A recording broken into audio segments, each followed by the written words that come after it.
क्या फ़ायदा मेरे इतने सजने का, क्या फ़ायदा मेरे इतना मेकअप करने का, क्या फ़ायदा मेरे छोटे छोटे कपड़े पहनने का, जब मैं सजती हूँ, जब तुम लेते ही नहीं हो, जब तुम करते। आज की वीडियो में हम बात करने वाले हैं इसी टॉपिक के ऊपर कि सजती हूँ पर लेते नहीं।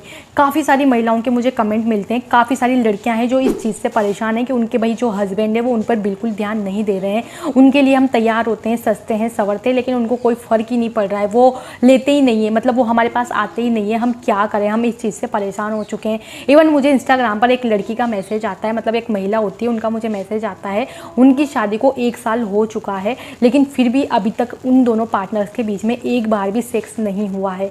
अब जैसे मैं चौंक गई थी, आप भी चौंक गए होंगे इस चीज़ को सुनकर कि ऐसा कैसे हो सकता है। शादी का 1 साल हो गया और अभी तक एक बार भी दोनों ने सेक्स नहीं किया, ऐसा कैसे हो सकता है। तो चलिए मैं आपको उनकी कहानी बताती हूँ कि आखिर उनके साथ हुआ क्या है। देखिए, नई नई दोनों की शादी हुई होती है, दोनों की जब नई नई शादी होती है, फर्स्ट रात यानी कि सुहागरात होती है।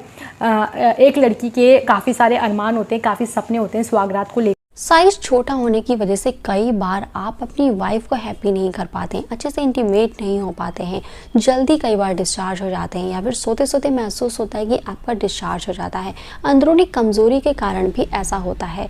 अगर आप बहुत ज़्यादा ही परेशान हैं तो दिए हुए नंबर पर कॉल करके आयुर्वेदिक औषधि को ऑर्डर एक लड़के के भी होते हैं, ठीक है। तो लड़की अच्छे से तैयार होकर बैठती है, लेकिन जब भी उनके हस्बैंड आते हैं, मतलब लड़का आता है और उसको बोलता है कि भाई हम थक चुके हैं, आज हमें सो जाना चाहिए, नेक्स्ट डे देखेंगे हमें क्या करना है, तो ये कहकर वो लड़की को सुला देता है। और लड़की भी ये सोचती है कि यार चलो ठीक है, शादी का माहौल है, थके हुए हैं, कोई बात नहीं, हम बाद में जो भी है बाद में करेंगे, भी सो जाते हैं। दोनों सो जाते हैं। नेक्स्ट डे होता है, नेक्स्ट दिन भी लड़की तैयार होती है, लड़के के लिए अच्छे से सजती है, संवरती है, लेकिन नेक्स्ट दिन भी उसका पति उसको इग्नोर कर देता है और ये कह के सुला देता है कि आज घर में काफ़ी सारे गेस्ट हैं, बाद में देखते हैं, ठीक है। तो ये कहकर वो दोनों सो जाते हैं। उस दिन भी उसको ज़्यादा ये नहीं हुआ कि हाँ यार काफ़ी गेस्ट हैं, शायद इसीलिए अच्छा नहीं लगता, ठीक है। ये कह के उसको सुला देते हैं, सो जाते हैं। उसके बाद लड़की अपने घर चली जाती है, मायके चली जाती है। पग फेरा जो होता है ना, शादी के बाद लड़कियों को ले जाया जाता है वापस अपने घर पे पग फेरे के लिए। 15 दिन बाद जब लड़की वापस अपने ससुराल आती है तो लड़की वापस से तैयार होती है, सजती है, संवरती है कि आज तो हमारी अब तो मेहमान भी चले गए और अब तो थकान भी दूर हो गई शादी की, सारा सब कुछ, तो आज तो हमारे बीच में सब कुछ होगा। तो लड़की रेडी होती है, तैयार होती है अपने पति के लिए, लेकिन उनका पति फिर उन पर कुछ ध्यान नहीं देता इतना सजने के बाद, संवरने के बाद। तो लड़की उनसे पूछती है कि आपको क्या पसंद है। लड़की सोचती है कि शायद वो मॉडर्न ज़माने के अच्छे पढ़े लिखे आदमी है, तो शायद उनको भी वैसा ही पसंद हो, लड़कियाँ का छोटे कपड़े पहनना या फिर ऐसा सब कुछ। तो वो उनके लिए उसी तरीके से तैयार होते, छोटे छोटे कपड़े पहनती है, सब कुछ करती है, फिर भी उनका हस्बैंड उनकी तरफ ध्यान नहीं दे रहा है।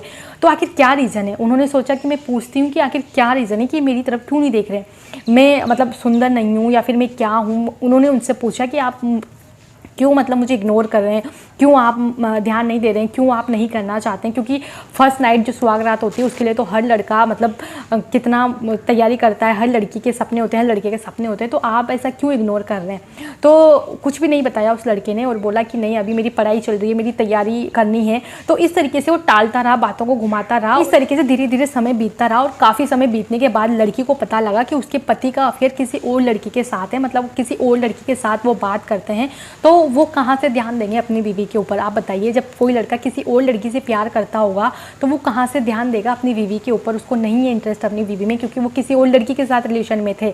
तो अभी कंडीशन ये है कि उस लड़की ने मुझसे पूछा है कि मैम अब मैं क्या करूँ, मैं क्या बताऊं अपने घर वालों को कि मेरे पति और मेरे बीच में अभी तक एक बार भी सेक्स नहीं हुआ है, कोई संबंध हम दोनों के बीच में नहीं बने और अब मैं तलाक लेना चाहती हूँ। तो मैं क्या बोल के तलाक लूँ, क्या बोल के मैं डिवोर्स लूँ अपने पति से, कि क्या बोलूँ मैं अपने परिवार से कि हम दोनों एक दूसरे को हमने अभी तक एक बार भी सेक्स नहीं किया या इनका किसी और के साथ अफेयर चल रहा है, मैं बता भी नहीं सकती हूँ किसी को।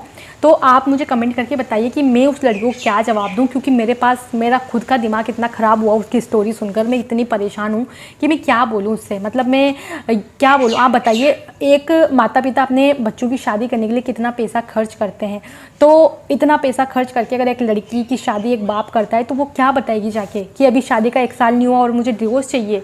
तो बहुत बड़ी मुश्किल हो जाती है। तो मैं लड़कों से यही बोलना चाहती हूँ कि अफेयर में है पहले से, वो शादी करके किसी भी लड़की की ज़िंदगी बर्बाद ना करें। अगर आपको शादी सिर्फ परिवार वालों के कहने पे आप शादी कर लेते हैं, लेकिन आप अपनी वाइफ को खुश नहीं रख पा रहे हैं, आपकी वाइफ को आप वो हक नहीं दे पा रहे हैं, तो क्या फ़ायदा आपका शादी करने का, ठीक है। तो आप उसी से शादी करिए करिए, बेटर होगा। जिससे आप प्यार करते हैं, जिससे आप पसंद नहीं करते, जिसको आप प्यार नहीं करते हैं, उस तरह परिवार के दबाव में आकर किसी लड़की से शादी करना, उसकी ज़िंदगी बर्बाद करना, ये बहुत बड़ी गलत बात है।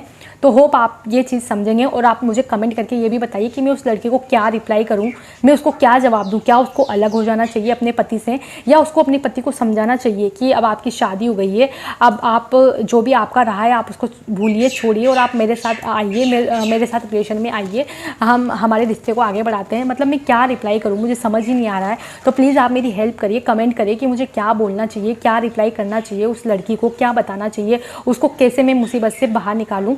तो होप आपको ये स्टोरी अच्छी लगी हो। ये उस लड़की की स्टोरी जो मैंने आपको बताई है, वो यही जानना चाहते हैं कि लोग क्या बताते हैं, मैं उसी को फॉलो करूँगी जो लोग बताते हैं, क्योंकि उनका खुद का भी दिमाग ख़राब हुआ है ये सारी सिचुएशन देख के। तो होप आप समझ पाए होंगे और मुझे कमेंट करके आप ज़रूर बताएंगे कि आखिर क्या करना चाहिए। मिलते हैं आपसे अपनी नेक्स्ट वीडियो में, तब तक के लिए बाय बाय। आप किस बात से हो परेशान? क्या आप अपनी पत्नी से संभोग करते समय जल्दी डिस्चार्ज हो जाते हो? दिए गए नंबर पर ऑर्डर करें।